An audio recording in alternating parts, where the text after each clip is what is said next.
Hi, this is Jim Colt. I'm here standing next to a brand new Maverick 5x5 CNC cutting table, the MV55 from Maverick CNC. We just finished installing this table in the last day or so, and this is in my shop, my home shop. I moved recently from beautiful New Hampshire down here to North Carolina. This is my retirement shop, so it's I'm in limited amount of space. And I had another machine that was a CNC cutting table that I'd had for about 15 years, 16 years, something like that, that was more of an entry-level table. It was a low-cost table. A lot of people buy them, and it still worked. It still cut parts. In fact, some of the parts that we use for the installation of this, such as the duct work in the back, we cut with the old table before pulling it out of here and installing the new table. But the reason that I upgraded to this is more of a light industrial table. So it's going to last a lot of years, and I expect to be out here playing around in my farm shop for a number of more years. And this table has features. Uses a hypertherm plasma like the old table did. It also has a scribe marker, so you can do scribing and do some really intricate layout. We'll see that in here in just a minute.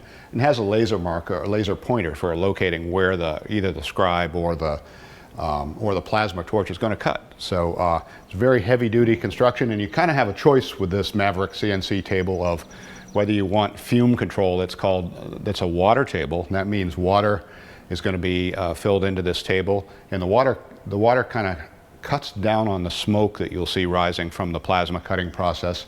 And almost eliminates it. But the water, in my experience, water tables have caused issues with cut quality and things like that. So I'm using the secondary method that this table's equipped for, and that's downdraft fume control. So there's actually a blower, and we'll take a look at it in another segment here. But there's a blower that's out behind the barn here that actually pulls the fumes down off the material. So there's advantages and disadvantages either way.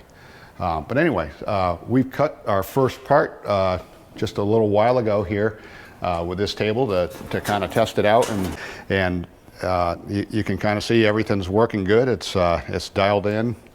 You notice there's virtually no dross or slag on the back end of the cut, and if you can see it, this is the vibratory marker that can be used for any kind of marking that you want.